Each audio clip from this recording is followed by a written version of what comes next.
सब देवता आपस में बात कर रहे थे, पर भोलेनाथ उन्हें संसार से क्या प्रयोजन, वो तो अपनी माला लेकर बैठ गए और राम नाम का स्मरण करने लगे।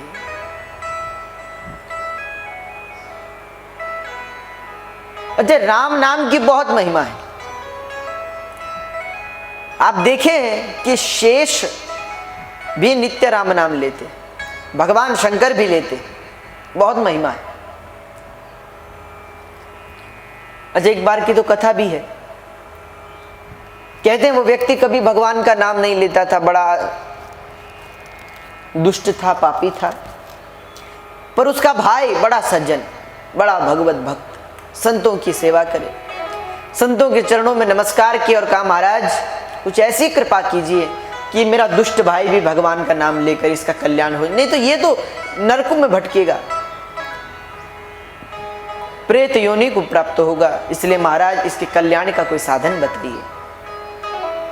संतों ने कहा ठीक है हम कुछ करेंगे। तो उस व्यक्ति को बुलाया, वो जो दुष्ट था। संत बोले भैया एक बार राम बोल। वो दुष्ट बोला बिल्कुल नहीं बोलूंगा। संतों ने कहा हम तेरे प्राण ले लेंगे, तू राम बोल। वो बोले नहीं, भले ही प्राण चले जाएं पर हम राम नहीं बोलेंगे। महात्माओं ने कहा ठीक है मत बोलो, अब ये तो बोल चुका था राम। महात्माओं ने कहा चलो ऐसा है, देखो जो तुमने अभी राम नाम कहा, अगर कोई इसकी कीमत मांगने को तुमसे कहे तो इसकी कीमत मत मांगना। ये कह के महात्मा चले गए। कुछ समय पश्चात उस व्यक्ति की मृत्यु हो गई, यमराज के दरबार में पेश किया गया। अच्छा, चित्रगुप्त तो सबका हिसाब किताब रखते हैं, तो यमराज ने कहा बताओ इसका क्या पाप है, क्या पुण्य है। तो इतना सुनते ही चित्रगुप्त ने कहा महाराज इसके पाप का तो कोई अंत ही नहीं है, इसने जीवन भर पाप किया है, बस एक बार राम नाम का उच्चारण किया, वो भी संतों ने जबरदस्ती से बुलवाया और अकारण ही इसके मुख से निकल गया। अच्छा तो क्या किया जाए? बोले उसके बदले से कुछ दे दे और फिर ये नरक जाएगा। तो यमराज बोले देखो तुमने एक ही पुण्य किया है कि एक बार राम नाम कहा है, अब बताओ तुम पहले नरक जाओगे कि इसका फल भोगोगे? तो व्यक्ति बोला महाराज पहले पाप तो बहुत है, एक सुख को भोग ले फिर नरक में। यमराज बोले अच्छा तो बताओ इस एक राम नाम के बदले तुम्हें क्या चाहिए? अब वह व्यक्ति सोचने लगा, महात्माओं की बात याद आ गई कि इस राम नाम की कभी कीमत मत लेना। इतना सुनते ही उस ध्यान आया तो यमराज से बोला महाराज अब हम तो कुछ जानते नहीं, आप तो बड़े ज्ञानी हैं, अब आप ही बता दो इस राम नाम की क्या कीमत है। तो यमराज सोच में पड़ गए कि इस राम नाम की क्या कीमत बतावे। और यमराज तो 12 भक्तों में से भगवान के एक है, पर अंतर इतना है कि अच्छे लोगों के लिए वह धर्मराज है और दुष्टों के लिए वही यमराज है। तो भगवान के भक्त हैं, परम भक्त हैं, 12 भक्तों में महाभागवतों में नाम है। अब भगवान के नाम की कीमत लगाएं तो यहां तो भक्ति नष्ट हो जाएगी, नाम दोष लग जाएगा, क्या करें? यमराज भयभीत। उस व्यक्ति से कहा नहीं नहीं तुम ही कुछ मांग लो, क्या चाहिए इसके बदले? वो बोला नहीं नहीं महाराज जो इसके बदले में जो इसकी कीमत है वो मुझे दे दो।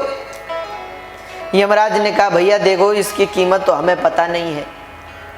तभी वहां से देवराज इंद्र अपने ऐरावत पर निकल रहे थे। यमराज ने रोका, महाराज एक बड़ी समस्या आ पड़ी है। क्या? बोले ये व्यक्ति कहता है राम नाम की ये कीमत बताओ। अब क्या कीमत बताएं इसको?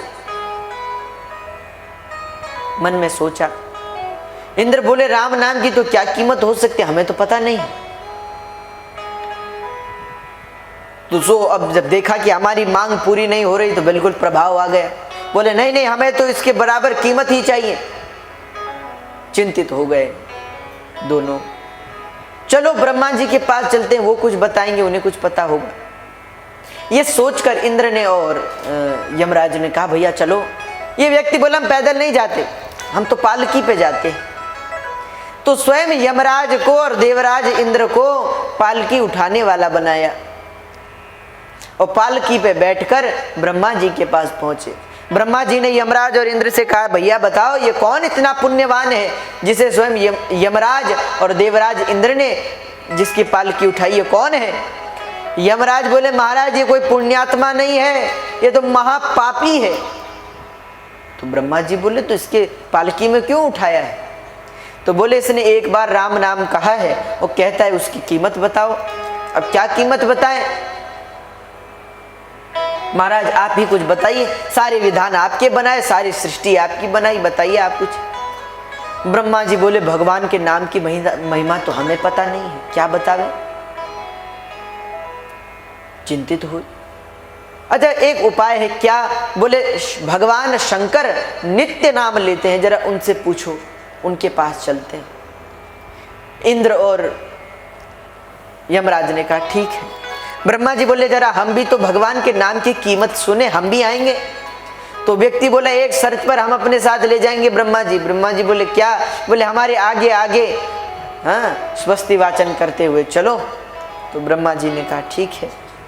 अब आगे ब्रह्मा जी पालकी पे बैठाइए और पालकी उठाई यमराज ने और देवराज इंद्र ने। शंकर जी के पास पहुंचे, शंकर जी ने भी यही बात दोहराई, ये कौन पुण्यात्मा है जिसके आगे ब्रह्मा जी चले हैं हाथ जोड़कर? बोले, महाराज ये तो बड़ा पापी है, इसने एक बार राम नाम कहा, उसकी कीमत चाहता है। इस राम नाम की क्या कीमत? तो शंकर जी ने कहा, देखो राम नाम तो हम ही लेते हैं, पर लेकिन इसकी कीमत का तो हमें पता नहीं है। क्यों? अरे बोले, इस नाम के बल पर तो हमने कालकूट विषपान कर लिया। जो समुद्र से विष निकला था, पहले हमने रा कहा और ततः करतली कृत्य व्यापी हालाहलम विषम अभक्षयन महादेव कृपया भूत भावन। पहले रा कहा और सारा विषपान कर गए, अंत में म कहा, उसे गले में ही बंद कर दिया, नाम नीलकंठ हो गया। तो राम नाम की महिमा से तो हमने विष धारण किया है, तो इसकी महिमा, इसकी कीमत क्या बतावे? इतना सुनते ही देवताओं ने कहा, तो क्या उपाय है? शंकर जी ने कहा, जिसका नाम है वही कीमत बताएगा, चलो। तो सब चले भगवान नारायण के पास। भगवान नारायण से कहा, प्रभु नाम तो आपका ही नारायण है, राम है, हे प्रभु आप ही बताइए आपके राम नाम की क्या महिमा है? तो भगवान बोले, नाम तो हमारा है पर महिमा तो हमें भी पता नहीं, इसकी कीमत क्या है ये हमें पता नहीं। देवता बड़े निराश हुए, क्या किया जाए? भगवान ने कहा, यद्गत्वान निवर्तन्ते तद्धामः परमं मम। ये मेरा एक ऐसा धाम है कि एक बार जो यहाँ आ जाता है वो फिर वापस नहीं जाता, इसलिए इस व्यक्ति को यहीं छोड़ दो, इसे ये वापस नहीं जाएगा, इसके पाप ताप समाप्त करो, ये यहीं रहेगा। तो मात्र एक बार राम नाम उच्चारण से वह वैकुंठ का दर्शन करने योग्य हो गया और वैकुंठ का निवासी बन गया। इतनी महिमा राम। तो भगवान ने कहा, देखो इसकी महिमा तो हमें पता नहीं, पर देख लो एक बार राम नाम लेने से तुम वैकुंठ के निवासी हो गए, ये है महिमा। तो भगवान के नाम की बहुत महिमा है, इसलिए भगवान शंकर नित्य निरंतर राम नाम का स्मरण करते हैं। अच्छा, कई लोग सोच रहे होंगे कि ये तो बहुत अच्छा है, जिंदगी भर पाप करो, एक बार राम कह दो और उद्धार। हमारे शास्त्र कहते हैं, भाव कुभाव अनख आलसहू, नाम जपत मंगल दिशि दसहू।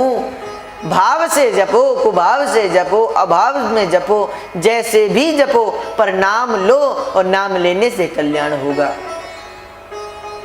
अच्छा, एक बात सोचने वाली है, कई लोग कहते हैं अभाव से भी नाम होगा, कुभाव से भी कल्याण होगा, तो बहुत अच्छा है।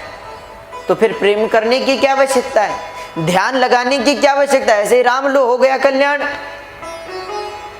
तो बोले ये तो नाम की सरलता है, पर इस सरलता का दुरुपयोग मत करो। अब कोई डॉक्टर आपको कहे कि भैया ये हमारा कार्ड है, इसे ले लो और कभी भी तबीयत खराब हो, रात दिन कभी भी कुछ हो, हमें फ़ोन करना, हम तुरंत तुम्हारे रोग को मिटा देंगे। उस व्यक्ति ने कहा, अब हम कहे कि ठीक है। कार्ड लेकर घर पे आ गए। रात में अचानक छींक आई, रात के 2 बज रहे हैं, 2 बजे छींक आई। तुरंत डॉक्टर को फ़ोन लगाया कि भाई उसने कहा था कि कुछ भी परेशानी हो हमें फ़ोन करना। रात में 2 बजे डॉक्टर को फ़ोन लगाओ और बोलो भैया हमें तो छींक आई है, क्या करें? तो डॉक्टर क्या कहेगा? मन से तो सोचेगा, भले उस समय ऐसा कहेगा कि ऐसा है, थोड़ा सा आराम कर लो, ठीक हो जाओगे, ये दवाई खा लेना। पर मन से तो सोचेगा कैसा मूर्ख व्यक्ति है। हमने कहा, अब होता कि भाई हार्ट अटैक आ गया रात में तो फोन करे तो कुछ बात जमे। अब एक छींक आई और रात में 2 बजे फोन किया, सुबह करता। तो ये तो उस वैद्य की, उस डॉक्टर की जो विनम्रता है उसका गलत फायदा हुआ। वैसे ही नाम ने कहा कि भाव कुभाव अनख आलस हूं, जैसे भी हो भगवान का नाम लो, पर ये कब? जब कोई समस्या हो। अगर कोई सब ठीक है और आप स्मरण कर सकते हैं तो फिर भाव कुभाव से नहीं, पूरे प्रेम से नाम का जाप करो। तो भगवान भोलेनाथ संसार से विरक्त हैं, नाम का जाप कर रहे हैं, राम राम कह रहे हैं। इतने में दक्ष आया और जो दक्ष आया सब देवता खड़े हो गए नमस्कार करने। अब प्रजापतियों का अधिपति बना दिया ब्रह्मा जी ने इसे। सब नमस्कार करने लगे, जय हो महाराज दक्ष की जय हो।